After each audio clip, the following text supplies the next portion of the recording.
안녕하십니까. 만화공인중개사의 저자 이용훈입니다. 오늘은 부동산공법 제12강 국토회계 및 이용이라는 법률의 소단원 11 도시계획 시설에 대해서 같이 공부하도록 하겠습니다. 자, 도시계획 시설이라는 것은 이 시설, 기반시설을 말한다고 그랬죠. 기반시설 중에서 도시관리계획으로 결정된 시설을 말합니다. 자, 이 도시관리계획으로 결정된 이 시설, 설치는 어떻게 해야 되냐면 반드시 도시관리계획에 의해서 결정하고 설치를 해야 되는데, 도시계획시설 같은 경우는 기본적으로 지상에 설치를 합니다. 자, 지상에 설치하는 경우고, 두 번째는 물 위에 설치할 수도 있습니다. 수상. 강이라든가 바다라든가 연근의 바다를 얘기합니다. 수상. 자, 그리고 공중에 설치할 수도 있습니다. 공중. 그리고 지하에 설치할 수도 있습니다. 지하.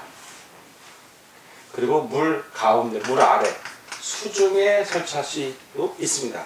자, 이렇게 설치할 수 있는데 이 도시계획 시설을, 이걸 만약 설치할 때는 그 시설의 종류, 명칭, 위치, 규모 등을 반드시 도시관리계획으로 결정을 해야 됩니다. 그렇게 결정을 하고 그 도시관리계획에 의해서 설치를 하는데, 다만 예외적으로 대통령령으로 정하는 기반시설에 한해서는 도시관리계획으로 정하지 않고도 도시계획시설을 설치할 수 있습니다. 자, 관리. 이 도시계획시설을 설치하고 관리하는 경우 어떻게 관리할까? 누가? 관리 주체를 말하는데, 이 관리는 두 가지로 나뉩니다. 하나는 국가가 관리하는 경우가 있고, 국토회계 및 이용에 관한 법률에 의거해서 국가가 관리하는 경우가 있고, 두 번째는 지자체가 관리하는 경우가 있습니다. 자, 국가가 관리하는 경우에는 국유재산법에 따라 관리청이, 해당 관리청이 이 시설을 관리하는 관리청이 관리를 하는 것이고, 지자체가 관리하는 경우에는 그 지자체의 조례에 따라서, 조례에 근거해서 조례가 정하는 사항에 따라 지자체가 관리를 하면 됩니다. 자, 이렇게 도시계획시설의 전반적인 사항은 있고, 그럼 도시계획시설에서 우리가 꼭 알아야 되는 게 두 가지가 나옵니다. 시설. 알아야 되는 두 가지. 하나는 공동구고 또 하나는 광역시설입니다. 자, 공동구. 지하에 매설하는 겁니다. 지하에 매설하는 시설물을 말하는데, 이렇게 특히 도로 밑에 매설하는 경우가 많죠. 자, 이 땅이 있고 지하가 있으면 지하에 매설하는 것들을 다 지하 매설물이라고 해요. 지하 매설물. 자, 지하에 묻는다는 얘기죠.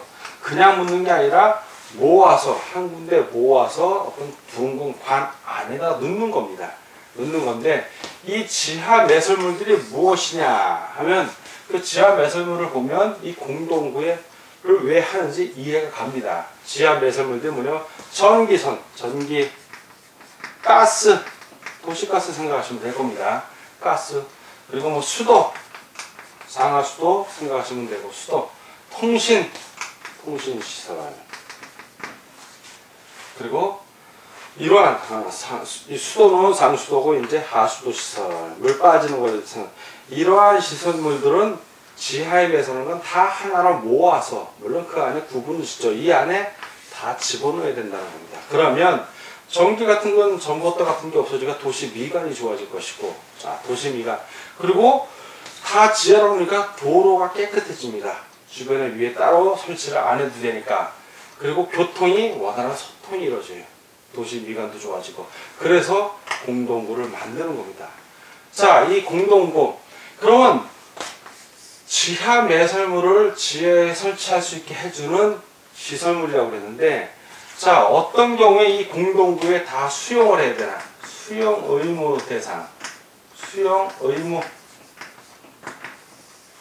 자, 반드시 공동구 안에다가 이런 지하 매설물을 수용해야 되는 그 수용 의무 사업들이 있어요. 어떤 경우냐면, 일정 규모를 초과하는 어떤 지역들인데, 그 지역들이 첫 번째, 바로 도시개발구역입니다. 도시개발구역. 도시개발구역은 이제 도시개발법에서 나올 텐데 도시개발 사업을 시행하는 구역을 얘기하는 거예요. 자, 이 도시개발구역이 있고 두 번째는 택지 자 개발이고 행정지구 세 번째는 경제 자유구역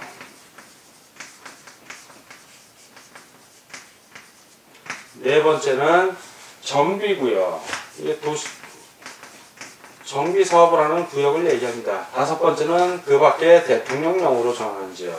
근데 이 지역들의 특징은 뭐냐 하면 하나같이 새로 없는 곳을 새로 도시를 개발한다든가 아니면 정비구역 등은 있는 것을 허물고 다시 개발하는 거예요.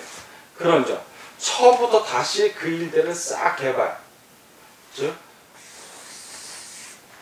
특징이 아무것도 없는 곳을 평탄 작업을 한 다음에 도시를 개발하든가 아니면 지금 기존에 있는 걸 허물고 다시 개발하든가 그런 경우에 다 지하에 매설할 것들은 지하로 집어넣는다는 얘기입니다. 여러분들이 살고 있는 고장들 중에 전봇대가 있는 지역을 생각해 보세요. 그리고 앞으로 재개발, 재건축이 될 것 같다. 현재는 다 이 특히 전기선들이 다 도로에 있지만 그 일대가 재개발 또는 재건축되는 경우에는 그 전기선들이 다 지하로 들어간다는 겁니다. 즉 이런 정비구역 같은 경우. 그리고 새로 신도시 개발하는 경우에 신도시 지역 가보면 전기선이 밖에 있는 게 거의 없어요. 물론 가로등 같은 건 밖에 나와 있죠. 그러나 그 전기선들, 수도, 그리고 가스, 통신, 하수 이런 것들은 다 지하로 들어갑니다. 도시가 깨끗하다는 얘기예요. 그렇게 공동구 수용 의무해야 되는 경우가 있고 수용 의무 지역이 이렇게 있는데 자, 이 사업 시행자, 즉 이런 도시개발 구역을 사업을 한다든가 이런 이 5가지 지역에서 정비구역 사업을 한다든가 그 사업을 하는 시행자를 사업 시행자라고 합니다. 사업을 주도적으로 하는 시행자. 자, 그런 사업 시행자는 그 개발 사업, 이게 다 개발적이에요. 개발 사업을 수립할 때 반드시 그 사업을 하는 시행자. 자, 이 개발 사업 시행자입니다. 이게 다 개발 사업이에요. 그러면 개발 사업을 하는 이 시행자들은 반드시 개발 계획이라는 개발 계획을 수립해야 돼요. 어떻게 개발을 할지. 자, 여기 대표적인 도시개발구역인데 도시개발구역에서 도시개발 사업을 하려면 개발 계획을 수립을 해야 됩니다.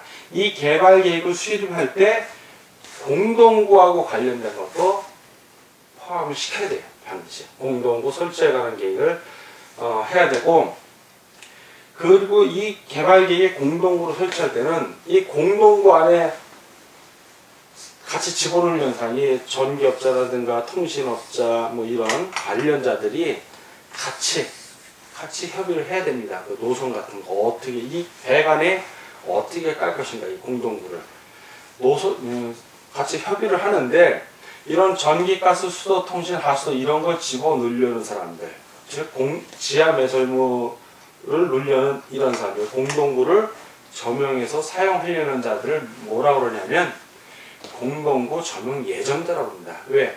이미 설치가 돼서 들어갔으면 공동구 점용자인데 개발 계획을 할 때는 앞으로 설치해서 들어갈 거기 때문에 예정한 겁니다. 그래서 이렇게 전기, 가스, 수도, 통신, 하수도를 공동구 안에 집어넣으려고 하는 사람들을 공동구 점용 예정자라고 합니다. 즉 공동구를 설치를 했으면 설치를 하려면 그 부담되는 비용이 있어요. 자, 비용을 어떻게 부담할 것인가? 누가 부담할 것인가? 자, 이 부담은 둘이 부담을 해요. 둘이. 하나는 이 사업 시행자겠죠. 사업을 시행하는 사람, 전체적인 사업을. 또 하나는 방금 말씀드린 대로 이 사업 시행자 플러스 공동구를 점용하려고 예정하는 사람들. 공동구 점용 예정자. 이 사람들이 둘이 같이 부담을 하는 겁니다. 그 공동구 설치할 때. 자, 그리고 국가나 시도지사, 시장, 군수는 이 공동구 설치의 원활한 설치를 위해서 그 비용을 일부 보조할 수 있습니다. 자, 그리고 그 공동구에 수용돼야 되는 시설물 설치 기준은 다 국토해양부 장관이 정합니다. 뭐 국토해양부 영어로 정한다가 아니라 국토해양부 장관이 정하는데, 이 공동구가 설치가 되면 관리를 해야 돼. 그 다음에 이 관리, 누가 관리할 것인가. 이 관리는 공동구는 이 공동구를 관할하는 그 지역 소재지를 관할하는 특별시장, 광역시장, 시장, 군수가 관할합니다. 도시계획시설로서의 공동구를 얘기하는 겁니다. 그리고 관리 비용은 이 공동구 안에 들어가는 이 지하 매설물들, 이거에 대한 공동구를 전체를 관리하는 이 비용은 특별시장, 광시장, 시장, 군수구를 위해서 쓰는 게 아니에요. 특별시, 광시, 시, 군에 있는 주민들을 위해서 쓰는 건 맞지만, 요 안에 지하 매설물을 놓고 요금을 받는 사람들 있잖아요. 그 사람들, 즉 비용은, 이 관리 비용은 누가 부담하냐? 공동구 점용 예정자가 부담하는 겁니다. 자, 이 비용은 공동구에 관리 소요되는 비용은 그 공동구를 점용하는 자, 이때는 완전히 점용 예정자가 아니라 이미 설치가 됐으니까, 관리라는 거 설치가 됐으니까 이때는 공동구를 점용하는 자, 공동구 점용자. 전기 같은 경우는 한국 전기안전공사 뭐 그런 데가 전기 공급하는 곳이 내는 거고, 수도 같은 거는 가스 같은 경우는 가스안전공사가 낼 수 있고, 수도는 그 수도물 공급하는 상수도본부 뭐 이런 곳이 낼 것입니다. 그런 곳이 공동구를 점용하는 자들이 이제 비용을 부담하고, 이 부담 비율은 이제 공동구를 점용하는 면적에 따라서 그 고려해서 정합니다. 누가 정하냐? 특별시장, 광시장, 시장, 군수가 이제 정합니다.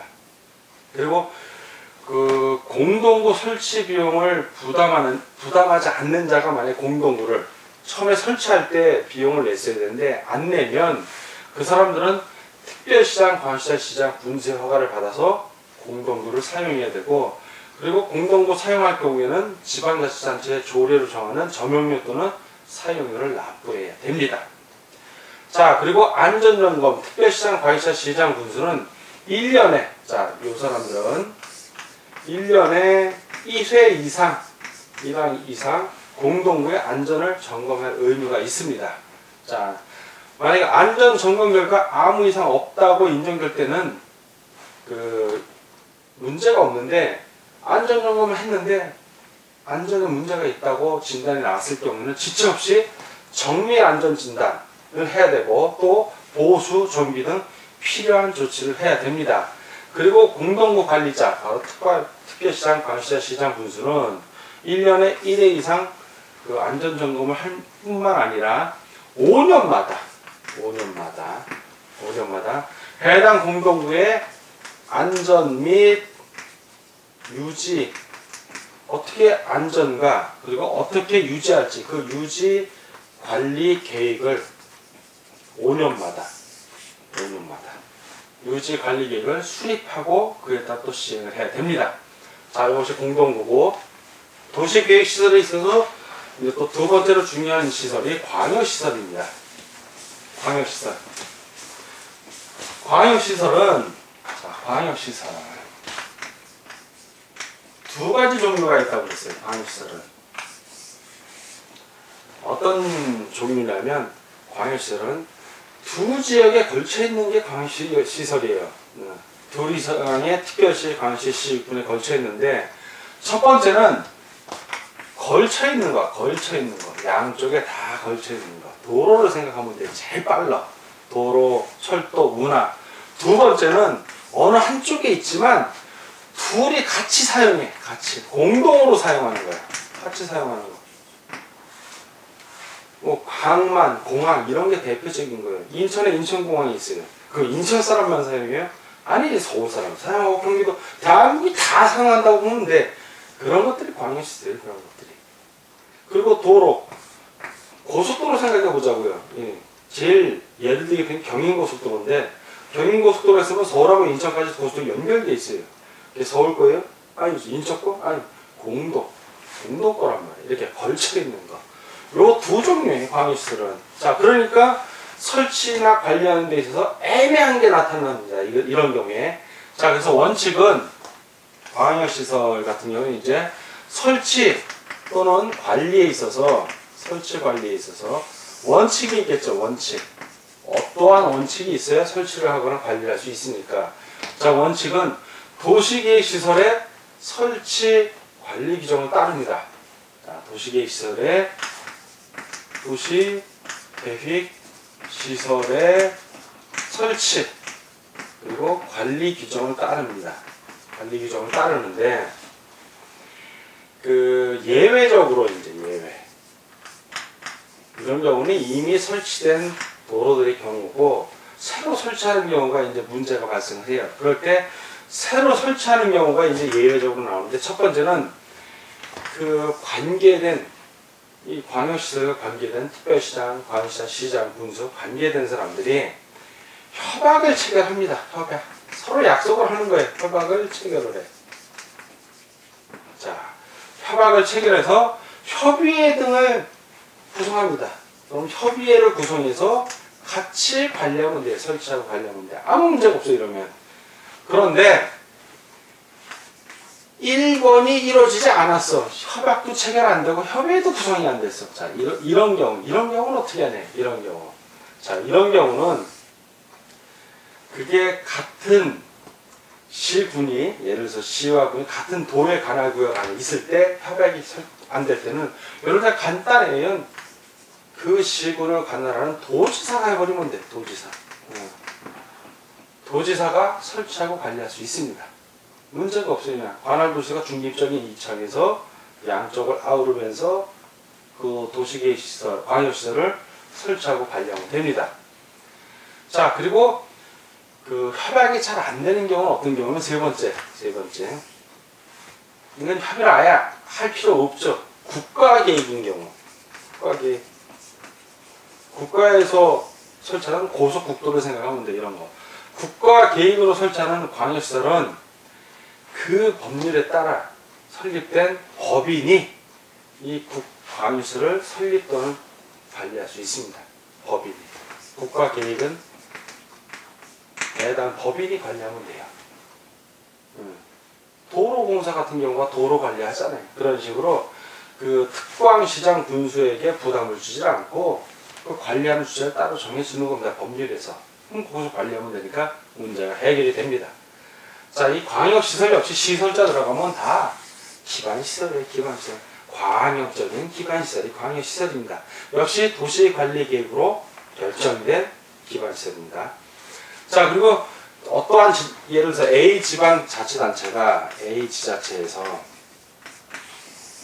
뭘 설치를 해야 되는데 여기서 설치하고자 하는 그 꼭 필요한데 설치를 해야겠고 이게 환경오염이 심한 거예요. 아주 환경오염이 무지하게 심한 환경오염을 발생하는 도시계획 시설인 거예요. 자, 근데 이 지역에는 이거를 설치할 수가 없어. 자, 그리고 그것이 환경오염을 유발하는데 이것이 또 광역시설이야. 광역시설. 즉, 자기 지역에는 설치할 수 없지만 타 지역에 설치할 수 있는 거예요. 자기 지역은 지형상 어떻게 설치를 못해. 이런 경우에 그 옆에 B 지자체가 있어. 자, 지자체.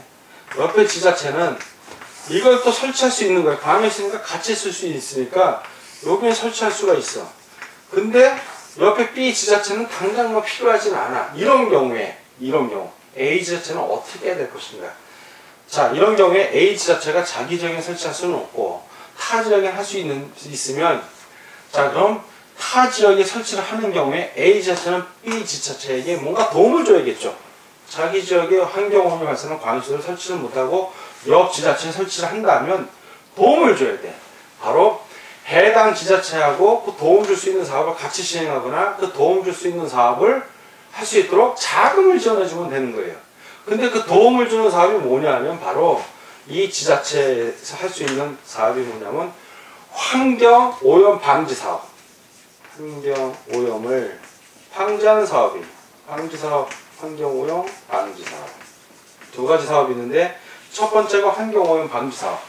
즉 녹지를 건설한다든가 하수도를 설치한다든가 대기오염 방지 사업을 같이 한다든가 아니면 자금을 제공한다든가 이런 사업을 하나 같이 하거나 자금을 지원할 수 있고, 두 번째는 이 해당 지역, 즉 B지자체 주민들의 편익을 위해서 이 해당 지자체 주민의 편익을 증진시키는 사업, 편익 증진 사업을 같이 할 수도 있고 비용을 지원할 수 있습니다. 어떤 거냐면 도로를 설치한다든가 공원을 설치한다든가 그리고 문화시설 사업을 설치한다든가 이런 사업이 바로 해당 주민들의 편익 증진 사업입니다.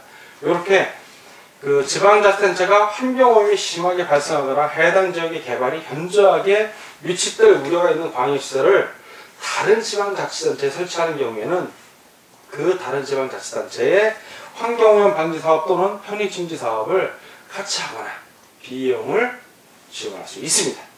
그리고 비용을 지원하여야 합니다. 자, 그리고 다른 법률, 국토개혁 및 이용에 관한 법률 외에 다른 법률에 요거와 관련해서 어떤 규정이 있다면 그 법률에 따르면 됩니다. 자, 이렇게 도시계획 시설의 가장 중요한 시설 중에 두 가지가 있는데 하나는 공동구였고 하나는 광역시설이었습니다. 이 두 가지 우리가 지금 살펴봤고, 다음은 이제 도시계획 시설 부지에 관한 걸 또 설명을 좀 하겠습니다. 도시계획 시설 부지에 관해서, 자, 도시계획 시설을 설치하기로 결정된 땅을 부지라고 해요. 도시계획 시설 부지라고 그러는데, 해당 도시계획 시설 부지가 국공유지이면 문제가 없는데 사유지인 경우가 있어요. 자, 이런 경우에 해당 부지의 주인은 재산권을 침해받는 겁니다. 자, 이런 경우 볼 것 같으면 매수 청구 제도라는 게 있어요. 이런 부지의 소유자의 그 재산을 이제 침해하는 경우인데, 그 도시계획 시설에 대한 그 도시관리 계획이 결정됐을 때, 즉 도시계획 시설 결정이라고 해요. 이걸 다른 말로 결정이 도시계획 시설 관리 계획이 결정된 거예요. 결정되고 그 결정된 걸 고시했어. 결정 고시라고 해요. 자, 고시가 됐는데 이것이 10년. 자, 10년 안에 도시계획 시설 사업이 이루어지면 괜찮은데 10년이 되도록 이 도시계획 시설 사업이 이행되지가 않는 거예요. 이행되지가 않으면 해당 부지의 주인은 깝깝한 겁니다. 이게 이행되면 보상금 받고 이사를 가든가 하면 되는데 개발도 안 되고 자기 집 자기가 뜯어 고칠 수도 없고 아주 답답한 경우죠. 이렇게 10년이 되도록, 이런 경우에는 그 10년 이내 되지 않는 경우에 일단 요 경우 플러스 그 부지에 되어 있는 토지 중에, 이 부지 중에 그 지목이 대야 돼. 즉 건물이 있다는 얘기죠. 주택이 있든 건물. 이런 경우에, 대인 경우에 이 부지의 소유자는, 자, 요 대가 지금 부지가 대인 거야. 이 부지, 이 대의 소유자, 건물 소유자도 상관없어요. 지상권자도 상관없고, 이런 사람들은 도시계획 시설을 사업 시행자에게 내 땅 좀 사라고, 그냥 당신들이. 그걸 바로 이런 경우에 매수 청구라고 그래요. 내 걸 제발 사주십시오. 당신들이 개발도 안 하고 내가 재산권도 활용하는 건데 그럼 당신 사가야 될 거 아니고. 매수 청구라고 합니다. 자, 그럼 매수 청구를 누구에게 했냐? 자, 매수 청구, 즉 매수 의무자의 대상이니까 매수 의무자는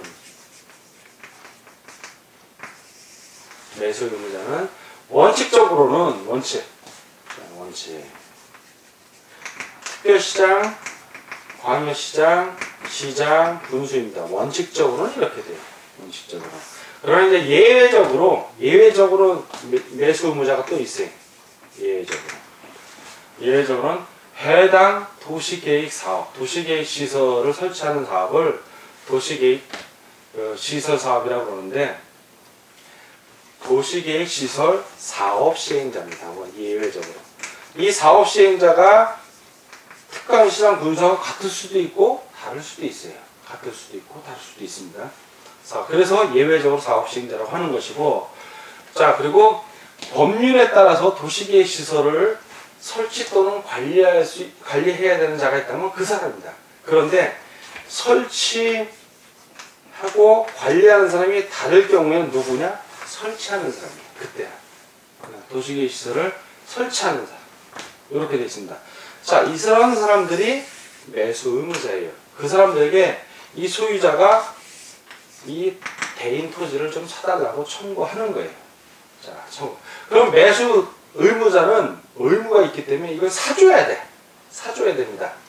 사줘야 되는데, 사줄 때는 현금으로 지급을 해야 돼. 반드시. 현금으로 지급해야 되지만, 채권으로 지급하는 경우가 있어요. 채권으로도 예외적으로. 이걸 살 때는 반드시 현금을 줘야 되는데, 예외적으로 채권도 가능하다. 그러나 이 채권은 한정적인 어떤 특별한 제한이 따르는데, 이거는 매수 의무자가 지방자치단체인 경우 첫 번째가 그렇고, 두 번째는 토지 소유자가 채권을 원할 수도 있어요. 꼭 원하는 경우여야 돼. 그리고 부재 소유자 주인이 없어 거기 살질 않아. 멀리 산다는 얘기죠. 부재 부동산. 부재 부동산 소유자가 토지 또는 비업무용 토지로서 매수 대금이 3천만 원을 초과할 때 그 초과금 3천만 원까지는 현금을 주고 초과금에 한해서 채권을 준다는 겁니다. 나중에 언제 갚겠다 이거예요. 그 지방자치단체가 지방채권이라고 그러죠. 이런 거를. 자, 그리고 이 채권으로 줬을 때는 상환 기간이 있어요. 언제까지 갚아야 돼. 그게 10년 이내로 해야 됩니다. 반드시 10년 이내로. 자, 그러나 이 매수는 반드시 무조건 매수 청구했다고 매수 의무자가 응하는 건 아니고, 매수 청구를 받은 날로부터, 자, 매수 청구를 받았어요. 그러면 6개월 이내에, 자, 6개월 이내에 매수를 할 건지 안 할 건지 그걸 통지해 줘야 될 거 아니에요. 바로 매수 여부라고 합니다. 매수 여부. 할지 안 할지. 매수 여부를 소유자에게 통지해야 됩니다. 통지. 만약에 매수 의무자가 특별시장, 광역시장, 시장, 군수라면 그냥 소유자에게 통지를 하면 되는 거고, 사업시행자가 특광시장, 군수가 아니라면 이 사업시행자는 토지 소유자에게도 통지하고 특별시장, 광역시장, 시장, 군수에게도 통지해야 됩니다. 알려주는 거예요. 그걸 알고 있어야죠. 그래서 매수 청구일로부터 6개월 이내에 매수 여부를 통지하는 거고, 이렇게 통지한 날로부터 이제 통지를 했어. 사기로. 예를 들어서 안 하기로 했으면 끝난 거고, 사기로 했다면 매수 청구를 알린 통지일로부터 얼마 이내에 사야 돼요. 무조건. 그럼 얼마 이내냐면 2년. 자, 2년 이내에 매수를 해야 됩니다. 자, 매수를 해야 돼요. 자, 근데 2년이 지나도록 매수를 안 하면 어떻게 되냐? 그럴 수 있죠. 자금이 없다든가 돈이 없으면 못 살 수 있어요. 그럴 경우에 한해서 이 소유자는 요 건축물을 좀 지을 수가 있어. 그런 경우에는. 즉, 어떤 경우에 짓냐면 매수 청구를 했는데, 자, 이 소유자가 매수 청구를 했어요. 방금. 매수 청구를 했는데, 두 가지 답이 나오겠죠. 하나는 매수하겠다. 매수하겠다고 통지받는 경우가 있고, 하나는 매수하지 않겠다라고 통지받는 경우가 있어. 자, 그럼 이 매수하지 않겠다라고 통지받은 경우, 안 산대. 10년이 지나도록 짓지도 않고 사지도 않는데. 그리고 매수하기로 했는데, 또 2년이 지나서 또 아직도 안 사. 이런 경우. 매수하기로 해놓고. 이런 경우에 한해서 토지 소유자는 그 부지, 자기가 갖고 있는 그 땅에 3층 이하의 단독주택이나 3층 이하의 일종 근린 생활시설이나 공작물을 설치할 수 있습니다. 그래, 네 재산 네가 좀 활용해라 라는 의미예요. 너무 제한을 하니까, 이런 경우에는. 자, 그러면 이 도시계획시설 결정 그럼 언제 해지되나? 참 법이 좀 횡포를 부릴 때가 있어요. 이 도시계획시설이 이제 결정이 됐어. 결정이 됐으면 지금은 10년, 지금 10년 동안 안 했을 때고, 시설사업을. 자, 결정 그 시일로부터 언제냐면 참 길기도 합니다. 20년. 자, 결정 그 시일로부터 20년. 20년이 지날 때까지 이 시설 사업이 안 되는 거예요. 20년이 지나도 시설 사업이 안 되고 있어요. 20년. 그러면 그 20년이 되는 날에 다음 날, 그것도 그날이 아니라 다음 날 이 도시계획 시설 결정은 실효, 무효가 되는 거예요. 효력을 잃는 겁니다. 20년 걸려요. 실효되는 게 20년. 그러니까 한 번 도시계획을 할 때는 여러분이 특별시장, 과유시장, 시장, 군수라면 한 번 도시관리계획을 할 때 이 도시계획 시설과 관련해서 신중하게 해야 됩니다. 그리고 했으면 반드시 10년 이내에 설치를 해야죠. 보상금 줄 거 주고. 안 해갖고 20년씩 가면 그 원성이 얼마나 대단하겠어요. 그러니까 여러분들 지방자치단체 선거할 때 특별시장, 관시장, 시장, 군수 뽑을 때 자기 지역 주민을 위해서 정말 사심없이 일할 사람 뽑아줘야 돼요. 여러분 자신처럼. 알겠죠? 자, 오늘은 국토계획 및 이용에 관한 법률 제12강 부동산국어 제12강 국토계획 및 이용에 관한 법률 소단원 11 도시계획 시설에 대해서 같이 공부하였습니다. 자, 오늘 공부하느라고 수고하셨습니다. 다음 시간에 뵙겠습니다. 감사합니다.